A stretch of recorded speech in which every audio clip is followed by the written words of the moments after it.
Hello and welcome to Ways Women Lead, the podcast where remarkable female leaders share their personal journeys and offer valuable guidance on advancing your career as a woman in leadership. Join host Anna Gromadska and her guests as they delve into various aspects of leadership, including diversity, equity, and inclusion. This podcast is brought to you by Six Group, a global executive search and leadership advisory firm.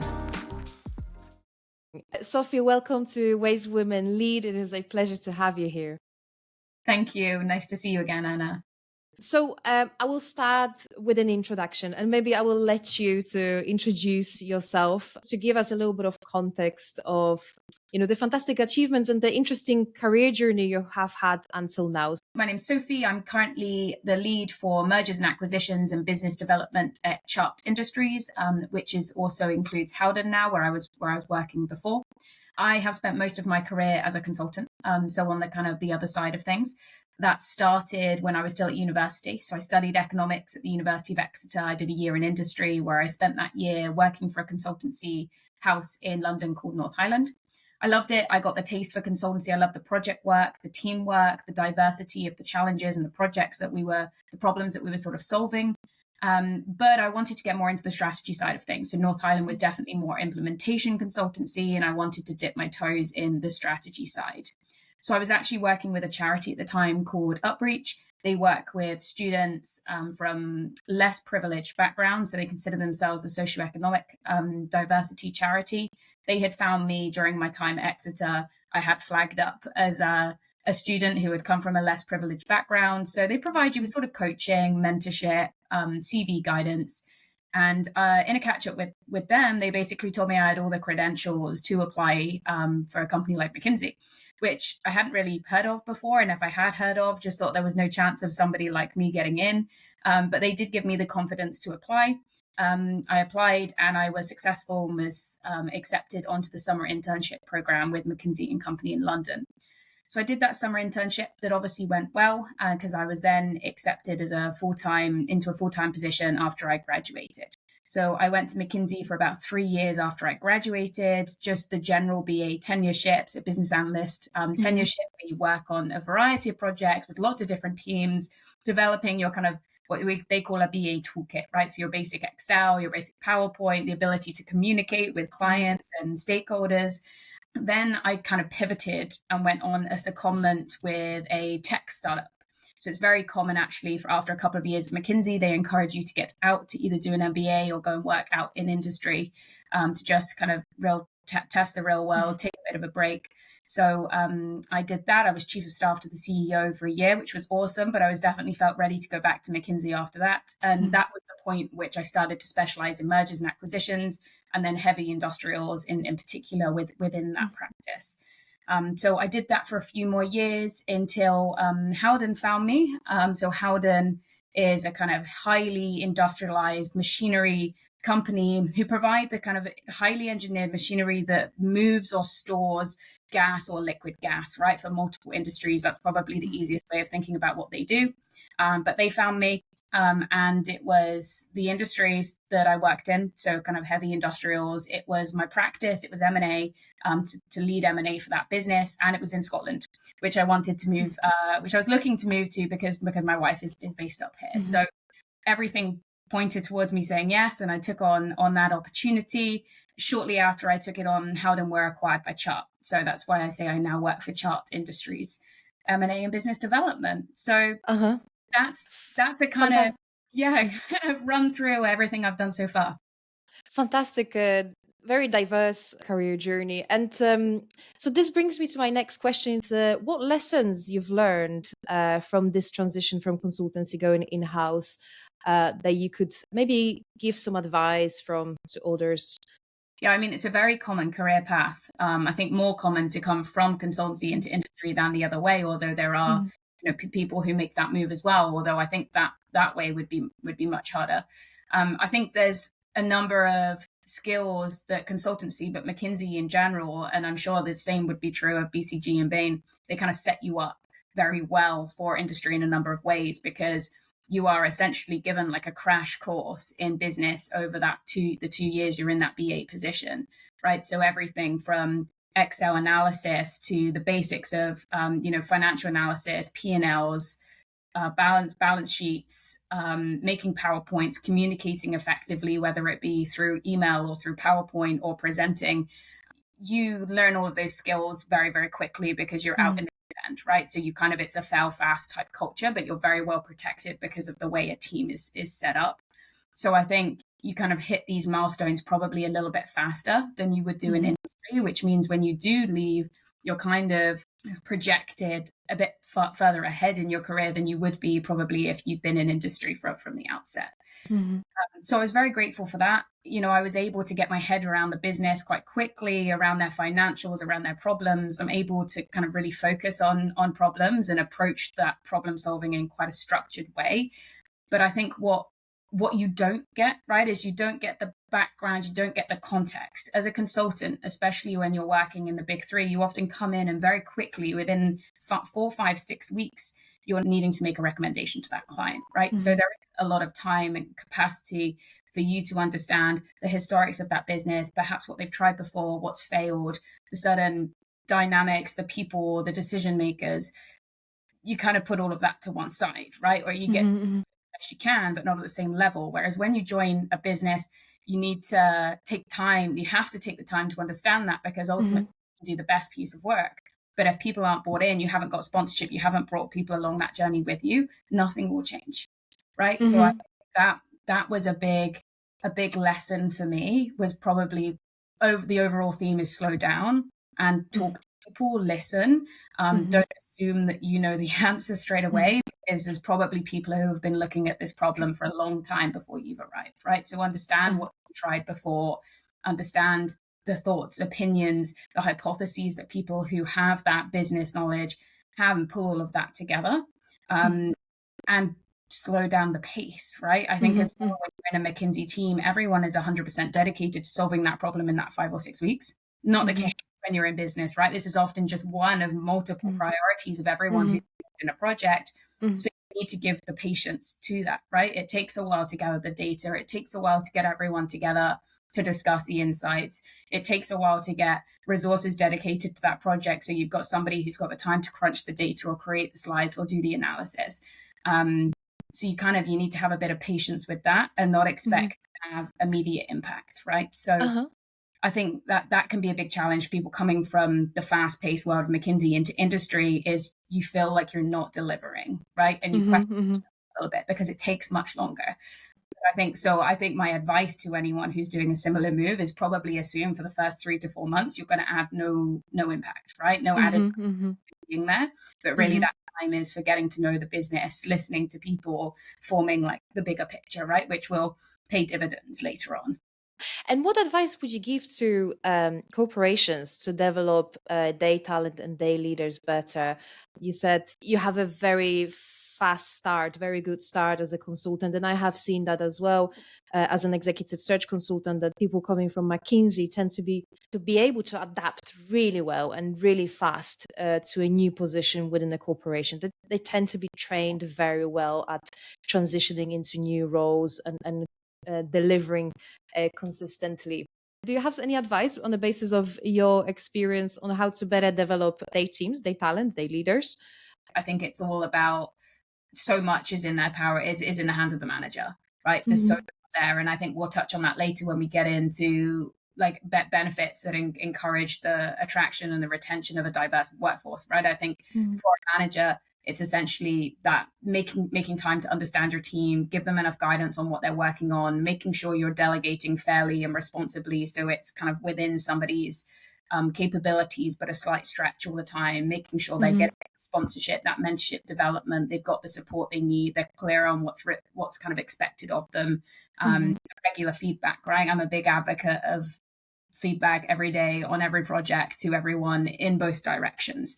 And I think that's something that McKinsey really kind of ingrained in me, but I was a real advocate of it. So I've tried to bring that to my work at Howden and Chart as well. And so I think most of it does fall down to the manager, but then the responsibility of the organization is in the training of managers to have those skills, right?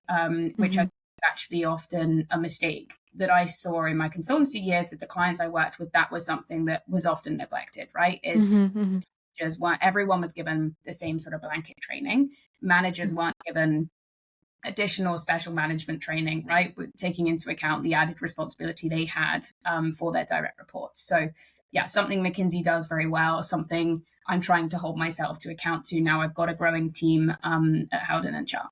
Okay. So more focus on training managers on the soft skills, on the management skills in terms of how to develop your teams, how to set the right goals, how to monitor them, how to monitor their development, and provide them the support that they need, that they can continuously stretch themselves and deliver better and better results.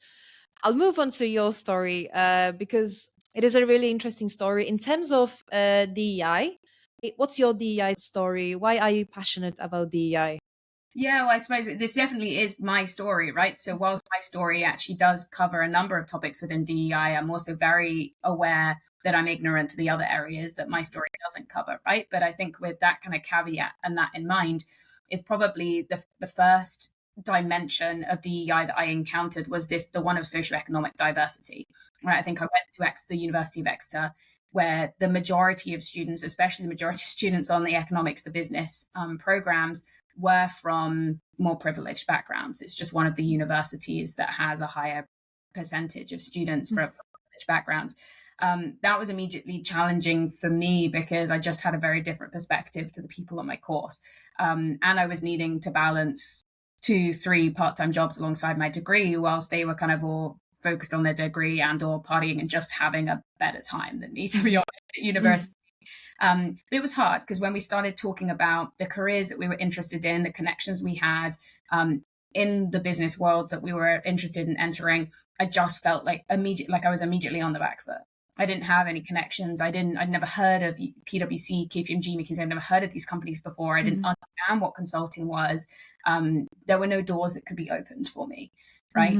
And that's why I'm incredibly grateful for the charities such as Upreach, right? Who do kind of realize that is a bit of a challenge. They kind of pick you up, give you that mentorship, look at your CV, give you the confidence that you have all the credentials to go to these companies and you can get there successfully without kind of contacts and family relationships in those fields. So I think that's when I first felt like I was disadvantaged because of my background. But then even once I got my foot in the door at McKinsey, it was still pretty tricky, right? Because again, I'm then surrounded by people who just come from different backgrounds, right? So it was much harder, I think, to bond with them because I couldn't talk about the colleges I was part of at Oxbridge, right? I couldn't talk about the kind of the big family trips, the shooting trips, the skiing trips, the golf trips, the things that people bond about in business. That was just pretty tricky. And also how McKinsey staffing works is it's not a very simple, okay, this person has these skills and therefore they're the best match for this project. It really is a bit of a popularity contest where the partner or the engagement manager staffing a project will staff people that they know or have heard of, or they've heard good things about, or they have relationships with. So when you're starting out, it's really tricky because people don't yet have you don't have a reputation in the business, right? So you're purely relying on first,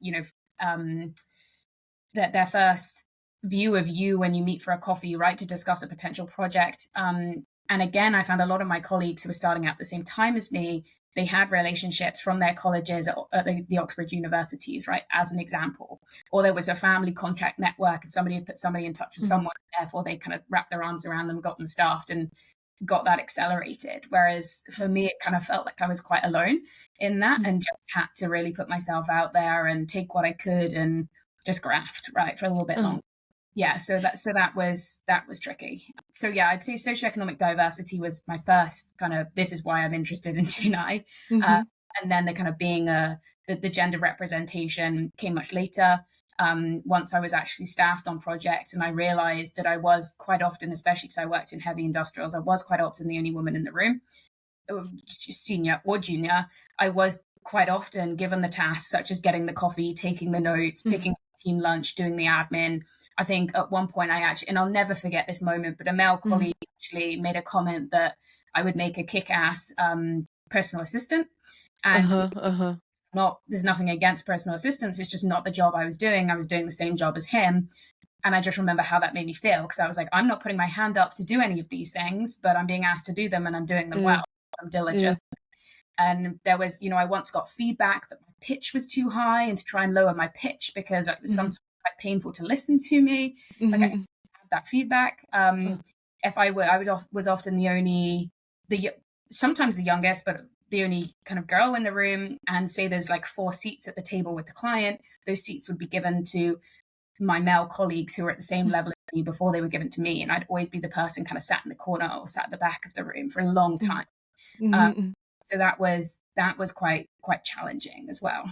It sounds really challenging. Do you have an advice? I mean, it's a lot consecutive years, right? And you've been progressing through roles of increased responsibility, and it's a journey through university, then through McKinsey, then all the way up to your current position. So if you can distill it down, I don't know, to 1, 2, 3 advice, or 3 takeaways from you, from that experience. It sounds challenging.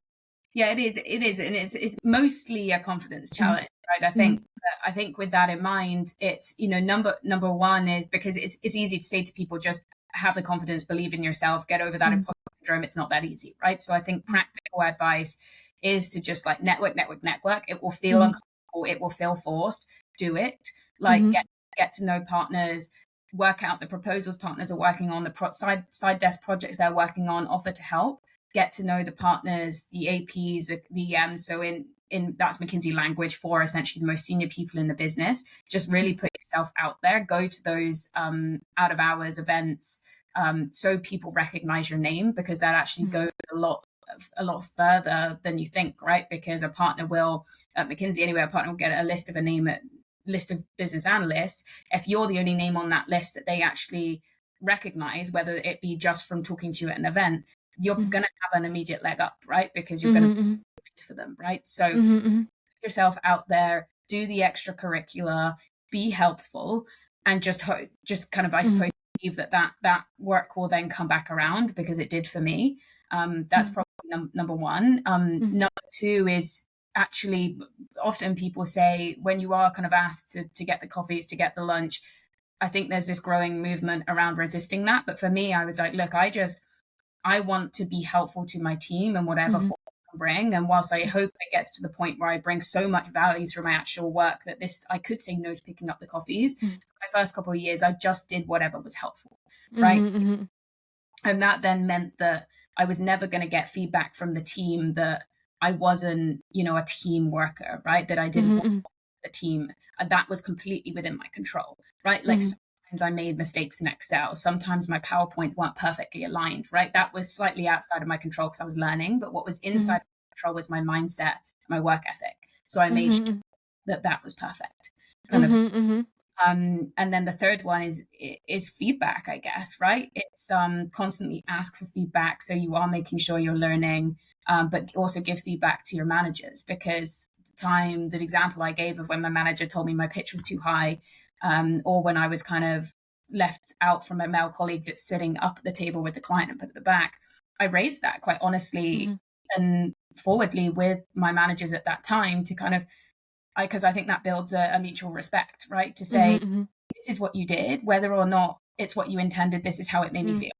And it just opens up that honest dialogue. And I think that, whilst that's been uncomfortable, it has kind of helped me along the way as well. It's so important, isn't it? Because, unfortunately, behavior changes will not happen overnight. And just because someone was flagged something one time, that doesn't mean that, these ingrained behaviors will change, and implicit bias by default is implicit. So it's really, really important to keep giving that feedback, so everyone can continue to educate and develop their own responses and management that will be more inclusive by default. Companies are at a loss, right, when they create such an environment that puts so many more hurdles to diverse talent that could bring so much more to the table in terms of ideas, but their voices aren't being heard, or they have to work twice as much to get to the same level where others have gotten before. It's the one that is losing is the organization in the end. So they really have to do something, I think, much faster. So it's this environment isn't there anymore. So everyone has those equal chances. Yeah, for sure. And I mean, one thing that McKinsey does really well, right, is their talent reviews. there is so many protectionist barriers in place to avoid any kind of unconscious bias or preferential treatment, right? So actually, while sometimes the staffing process can unfairly favor people who have those contacts, actually, I would say the performance management review doesn't do that, right? Because it's essentially, you have to collect multiple feedback from people you've worked with. You're then sat in a room full of all the partners who are kind of passive. They're called DGLs, but they're the kind of the assessor. They'll have a group of BAs that they assess, but not BAs they've actually worked with themselves. So their job is to speak to everyone else they've worked with, pull together a third party kind of case on this person. What have they done well? What have they not done well? Then they all come back together and discuss, say, 50 business analysts with the same tenure together, and there's this ranking based on that review process, right? And they'll debate that, and there's a number of HR professionals in the room who are trained on spotting and recognizing biased language, and really pushing partners for examples, and that's where they make a statement against somebody. So I think that's done really well, right? And then that kind of respects people, and I think really looked after me when I was there. Fantastic. That's really good to hear. So part of that performance review panel are people who actually haven't worked with the analysts that are being reviewed for promotions. Yeah. Is what you're saying. So the partner that was responsible for pulling together my review is not a partner I've ever personally worked with. You have, I suppose, but most of the time, it's, even if you have worked with them, it's only been like 10% of your year that you've worked with them, because you work with multiple partners, and their job is to speak to all of their colleagues and pull together a kind of 360 review, a good representation of how you performed throughout the year. And that's such a simple technique in a way to avoid implicit bias. Just make the decision makers, the people who will not have known you personally or who have not worked with you for so long closely, add additional people for who will question, the opinions that someone who knows you very well will make, just so you can cross check yourself. Am I being objective? Am I being subjective? And just to make sure that only what you've done is being assessed, rather than any biases coming influencing this decision. Yeah, exactly right. Because if a partner that I just had a good relationship with was to say, I think Sophie's performing way above her tenure and therefore should be considered for rapid progression to the next stage at this next cycle, is that the committee would then say, okay, that's great, but I think we basically have a room full of people performing above their tenure here, because that's the people we hire. So can you give me specific evidence based on what you've heard about the other analysts we're discussing in the room? Can you give me specific evidence about what Sophie's done that goes above and beyond what everyone else has done, right? To help make that case, right? The people challenge those kind of statements, which I'm a big advocate of. Okay, so everyone is also very well trained on how to ask questions, that they are evidence-based questions, and the answers are evidence-based rather than statements that are influenced by bias. So I've kind of interrupted you when you were talking about your DEI story. Eventually you joined Howden, and that was an interesting, I think, case of how you joined them, and demonstrating their focus and the good practices they have to support DEI. So I'll tell you to follow up on this. Yeah, it's an interesting one, because I think when you talk about the practices for hiring and retaining diverse candidates, the issue of quotas is a bit nobody's in agreement, right, on whether quotas are beneficial or actually create more problems and ultimately lead to you maybe not hiring the right people, right? But Howden actually had implemented a kind of, I'd call it a soft quota, but it essentially meant for every role where they were going outside or looking inside for a candidate, they had to, at the final round, they had to speak to at least one woman and at least one man. There had to be representation of both at that final round interview. Now, when Howden had gone out looking for my role, so for somebody to lead M&A and business development across the company, they had only had male applicants, which is really interesting. And I think there's perhaps a lot of reasons for that. The fact that M&A is still predominantly male, industrials is very predominantly male, and with kind of that change is happening much, much slower. But the head of HR had said to the head of strategy, who was ready to make a hire, we're not making a hire until you have gone through a final interview of a female candidate, because I do not believe that there's no strong female candidates out there. We're obviously just not attracting them, or they're not aware of us, or we're not doing something well enough. So my boss, the head of strategy, went back to the recruiting firm that was helping and said, guys, this isn't good enough. We need more female candidates. So they went back out, and they found me on LinkedIn. They did a reach out, and turned out it was a really effective reach out. So they came to me, gave me the profile, said, let's just have a non-committal discussion, and have you meet the team. And as soon as I met the team, I was like, this is the job for me. I just knew it was such a good cultural fit. Otherwise, they would have hired a male candidate, right? Because for some reason, that job advert and that recruitment during the first round of whatever they did to find their candidates, that they didn't find me, right? So the fact that they were pushed to go and do better, they found me, and ultimately, Howden felt like I was the best person for the role. There was no pressure on my boss to hire me over the male candidate he was previously considering, because there was nothing in the quota that decided that. He just felt like I was the better candidate. So say to me when I say this story, though, does that not bother you because you were a diversity hire? Like, you weren't hired based on your merit? And I'm like, well no, because I was hired based on my merit. Like, they found me because of a quota. They hired me because they felt like I was the best person for the role, which I believe I am. So, it was actually the first time I'd seen quotas in practice, both benefiting me and actually, I think, working quite well. Yeah, that's such a fantastic story, because the subject of quotas is so controversial. And I'm thinking, why is that?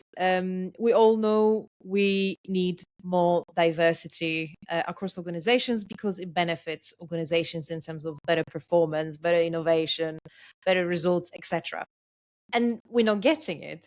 We haven't been getting it for years. And so in order to measure our progress, like with anything else, we need quotas, right? So it's not about giving someone an easier way in. It's about just measuring whether what we're doing is bringing the results that we want, which is finding diverse talent. As simple as that, right? So without the quota, as you said, they wouldn't have thought about looking maybe for within organizations that wouldn't be your usual suspects. You just keep doing what you have been doing always. You're not thinking outside of the box. You're not forcing yourself to think if there are alternative solutions. So if you don't have that quota, for example, right? So it's just a way to measure progress and to force you to think about solutions that you're applying differently, as simple as that. And working for an executive search firm, I know myself as well, whenever our clients have asked us to make sure that our shortlists are diverse, and whenever they ended up hiring a female, for example, or another diversity candidate, we knew for fact through our assessments that it was just more difficult for us to find that person, but that person was hired because they were the best candidate. As simple as that. As you said, there was another choice. Yeah, I think that's it. I think finding and hiring diverse candidates is hard. So naturally, we're all busy, right? It's split across multiple things, so we will stray away from the hard, right, and towards the easy, what we know. But unfortunately, if we keep doing what we've always done, then nothing's going to change. So I think quotas kind of enforce that hard work, right? They mean you have to do the hard work, or the executive search firms you're working with have to do that hard work. It often is to your benefit. And I don't know whether there's anything in this, right? But I think there's something to be said for there's less of the diverse candidates in the overall pool in which you're looking, so they are harder to find. But I think because it has been harder, right? It's like, I suddenly feel in lots of areas I've had to work harder to get to the same level as my male counterparts, right? Or my counterparts from more privileged backgrounds, or my non-LGBT counterparts, right? Like, there's been times where I have been more uncomfortable. I've had to put myself out there more. I've had to work harder, right? And I think that does come through once you get to interview. Precisely. So in terms of hiring, so we have, when it comes to diversity, we need to focus on applying the right attracting and hiring strategies, assessment strategies when it comes to hiring talent. What about retaining? So research indicates that 1/5 of companies offer only the benefits mandated by law, and benefits is, I think, just one piece of the puzzle to create more diverse organizations. But when it comes to benefits, what's your thinking, having worked for various organizations, and those that were particularly good as well at retaining diverse talent? What additional benefits should companies provide to their employees to attract and retain diverse talent that you're not seeing many yet doing? I think just doing the bare minimum just isn't good enough anymore, to be honest. I think we're seeing all the big corporations and the medium ones, the small ones, I'm sure will follow. Obviously, budgets are important, but are starting to innovate their diversity benefits or their just general benefits much, much more than they've ever done before. And I think that's because the workplace is getting so much more competitive, and actually finding that diverse talent is difficult, right? So actually getting your benefits right, and then creating a culture that kind of keeps those people and makes them feel included and needed and wanted and good about themselves, right? That is so important. So I think on the benefits, some of the main things that I'm seeing and that I certainly looked for in my next company was flexible working, both in times of hours you work and where you're working from. I think COVID changed that for a lot of people, kind of showed them what work life can be like, and it can be so much better balance where you're not in the office between specific hours, where you can't get to a doctor's appointment, you can't take a personal call, you can't get to a dentist appointment. For those with kids, right, you can't pick your kids up, drop your kids off. It creates all that stress. Whereas I think companies that offer the kind of, there's this culture of trust, you've got a good manager who knows what you're responsible for and knows whether you're delivering or not. So quite honestly, we don't care where you are, what you're doing, where you're working from, the hours that you're working, as long as that work's getting done, and your manager should have a good sense of where that work's getting done. We're happy with it. That I think is a big benefit that a lot of people are looking for now, right? Just because of added flexibility that it brings to your life, like being able to work out more, being able to spend more time with your kids, being able to get to those medical appointments, right? It makes a big difference. I think then the kind of parental leave, right, is a big one that we're seeing a lot of companies become more generous with, and being inclusive in that parental policy, right? So being very mindful of the language that you use and how that policy impacts people that are starting their families in perhaps slightly non-traditional ways, right? So same-sex parents, what is that policy for the birth parent versus the non-birth parent, right? Parents who adopt, right? What is the policy for those adoption parents? Now, historically, there's been very little protection or benefit for the non-birth parent and for an adopting parent, right? But I think that is starting to change. Parental leave as well, right? Is not assume that the birth parent, the mother, is the one that's going to want to take all that time off, right? So in my situation, I'm in a same-sex relationship. I will not be the one, whether I carry a child or not, I will not be the one that's wanting to take a big chunk of maternity leave, right? So finding a company that offers that flexibility will be really important for us.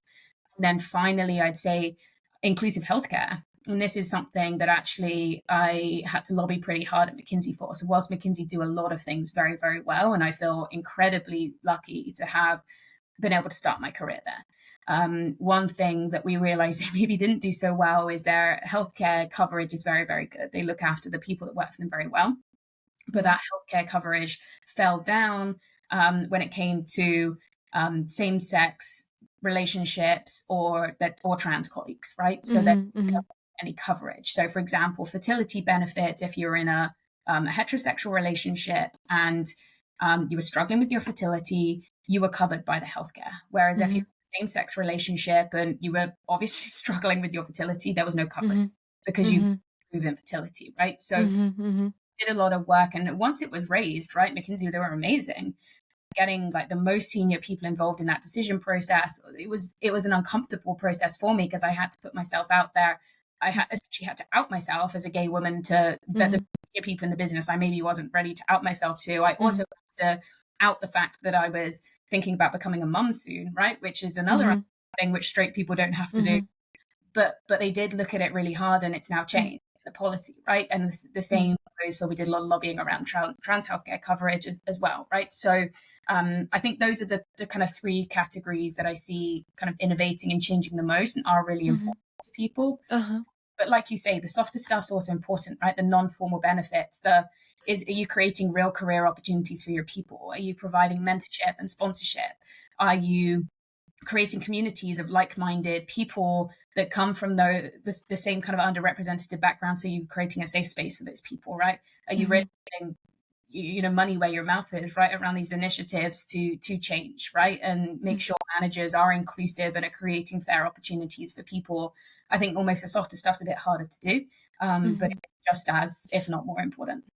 I mean, there's an interesting study from McKinsey, actually. They reported that stress increases when employees experience loneliness, just being the only one in the workplace with their specific identity.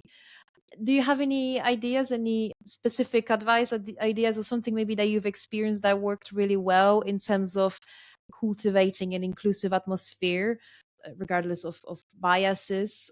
Yeah, well, I think the first one and the obvious one, right, is creating a diverse environment, right? Because you create a diverse environment by sorting out your hiring and your retention, then the inclusivity becomes a little bit easier because you're not talking about the only, right? There shouldn't, if you get the first bit right, Yeah. there can ever be a scenario where somebody's the only. And I think an environment then when somebody is the only, a lot of that comes down to the inclusivity of the direct team, right, as opposed to the broader business. Of course, like the team will reflect the broader business, but I think within the team, again, it comes back to that role of the manager, right? Is the manager really getting to know everyone on the team, really listening, really having empathy for their situation, making sure that they are delegating fairly, not always to the same people, right? Not always giving the person who's great at analytics, the analytical tasks, and not understanding if they're wanting to actually have some presentation opportunities, opportunities to showcase to leadership. Encouraging situations where your team are talking openly about themselves and it's not always about the work, and then advocating for that inclusive behavior, right? So I always have kind of like daily check-ins with the whole team on a call, right? And if somebody has got to pick their kids up or they've got a healthcare appointment or they've got something going on, is advocating that flexible management style quite visibly. So what the teams see that actually you can act in this way, right? Asking when little things like when you're asking people, do you have a partner, using gender neutral language, right? Do you have asking people what their pronouns are if you've not worked with them before, right? Or if you're not comfortable asking them what their pronouns are, seeing how they refer to themselves, right? Really paying attention. How do they refer to themselves? How do they refer to their partners? What pronouns do they use, right? So you can at least kind of start to pick up on that kind of stuff. So again, a lot of it, the onus is on the manager, right? The manager's role is a hard role, but I think a lot of change will stem from that, right? So it's kind of responsibility to take. Yeah, it's the manager's role is to create that environment where people can continue to develop themselves and progress, and where they have environment in which allows them, which facilitates their thriving and their delivery of results. And so these things are so important. And it's interesting what you said. It's so much easier not to have that experience of loneliness if you have diversity, as simple as that, right? And so again, going back to quotas, you need those quotas, because otherwise you just can't. This is the starting point, right? This is your measuring point. This is your point of understanding what's going on and measuring any progress that you're making. What metrics have you seen organizations using to assess the current state of DEI within their companies? Because we have the quotas. Is there anything else that they can assess, that they can use, that you have seen, for example, to understand whether there is inclusivity, whether there's psychological safety? Yeah, I mean, making sure you're baselining your starting point is probably one of the most important parts of any D&I policy, right? And if a company says that they have D&I policy, but they don't have any metrics, I would question if they have D&I policy at all, right? Because do you know what people from less represented backgrounds are wanting, are needing, and how do you know if your policies are being effective if you're not tracking your metrics, right? So I think there's some quite easy metrics to track, right? I think basically you've got your current state, right? So you've got essentially within your teams at different levels today, what is the gender split? What representation do you have of certain backgrounds that you're tracking, right? So for example, McKinsey will know of its GLAM colleagues. So that's our LGBT group at McKinsey. They'll know exactly where those people are at every level, right? So they can look at the current state and say, we've got a lot of LGBT colleagues at the bottom levels, but very few at the top. I wonder why that might be, right? Let's go and talk about that EM, which is the level at which they're leaving, and find out why, right? And that drive initiatives, right? Or they might say, again, we've got a 50, so McKinsey, I think, actually has a 60-40 split of women to men at the lower level. At least they did the year that I left. But then at the top, again, it's like 80% men, right? So something's happening. So I think looking at your current state at different levels, looking at that pipeline, looking at promotions and what the splits are, the representation is within that, and using that to identify your pain points and therefore drive the deep dives that will end up in the initiatives, right? That you will launch and then track against. So yeah, that's a couple of things that you can do. And again, something that, I mean, McKinsey has a whole team, right? doing this stuff doing well. So that's all quantitative. So the qualitative is also important, right? So actually speaking to your people. So every year we would do an engagement survey that would ask everyone in the organization how they felt about certain topics and give certain things an overall rating and write some real qualitative statements about how they feel. And you could, if you felt comfortable, you could tick a box to say, am I female, male, non-binary? If I'm comfortable, am I part of the LGBT community? Am I part of the BAME community? They can then cut that data in different ways to say, actually, on the whole, we're scoring really well on these dimensions, but our LGBT, our GLAM community have dropped by like 50 percentage points from last year. So we really need to talk to that community and find out what's going on and what we need to do better, right? So all, as you'd expect from McKinsey, all very data informed. Because I actually had a leadership position within GLAM in the London office, for me, that was so helpful, right? Because I could then work out where our pain points were within a certain year and be a lot more targeted in what I was doing and what my focus was for the next 12 months. And in terms of yourself, what was the most impactful or most important DEI project you have worked on or have been involved in? Well, one would be the kind of lobbying for the healthcare inclusion at McKinsey. That was probably the biggest win. And the other one would be starting a group called PRISM at McKinsey, which is their first socioeconomic kind of diversity group. So we started that group because we realized there was very few people like me. And of course, I had other colleagues, but when we kind of bonded over that and decided we needed to be better. So we launched PRISM, which has started to look at McKinsey's performance in socioeconomic diversity, in its recruitment and its retention, and understand our pain points and launch initiatives to make that better, right? So we started doing things like a university challenge where we went to kind of 15 underrepresented universities, found students from less privileged backgrounds, invited them into the office, they competed in a business challenge, and they got kind of springboarded through to the kind of interview stage of the recruitment process, right? So that then meant that we had this pipeline of students that didn't come from Oxbridge, who hadn't been privately educated, kind of coming in, right? And there was other initiatives that we did as well. But yeah, so that's now one of the biggest kind of networks at McKinsey. Now I've left, and I'm super proud of involved in that. Yeah. Fantastic. So to promote diversity in your function and in the industrial environment in general, why should women take on mergers and acquisitions role, and why should they join industrial companies? What do you like most about your role? How can we promote, your current role to kind of encourage more women to progress, follow your footsteps and follow similar career path? Yeah, well, I'll start with the industrials, right? So the sector.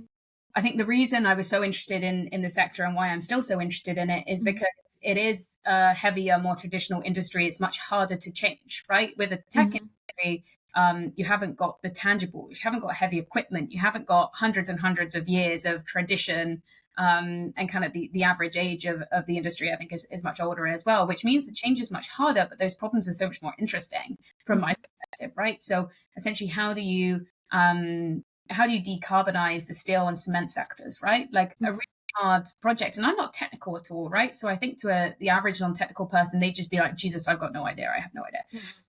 But it's really, I think, actually something that women can be really good at is the collaboration, the listening, the pulling together multiple views, the understanding of different stakeholders and different dimension aspects of what's going on. So my role and where I add value is I speak to a lot of the technical experts. I don't know myself, but I understand where the risks are, where the opportunities are. I can look at the data and I can communicate that in a way that the business leaders, the decision makers kind of know what, right? So to me, the scale of the challenges and the scale of the opportunity in industrials is why this industry is so great.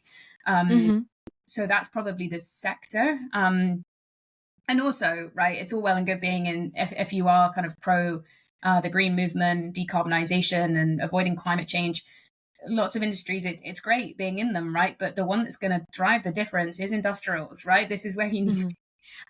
So why, and another reason that makes me kind of feel good every day, kind of waking up and coming to work to do what I do. And that's so true, because as an individual, I mean, your power is a little bit limited, your impact is a little bit limited, right? And but as an individual with an organization that has so much more influence and impact on where the decarbonization agenda goes, you can have so much more impact yourself, right? Being part of that solution, finding new solutions to these challenges.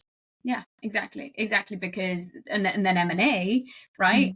On top of that is you're essentially deciding where the flow of funds is going, right? Which businesses are being invested in and having an opportunity to grow and have that bigger impact on society. So, for example, we invest in companies that are developing green hydrogen, right? And otherwise, without that investment, these companies wouldn't go anywhere, right? We're investing in companies that capture the carbon that's produced by the fermentation process, right? And then reuse that carbon as part of the carbonation process in drinks.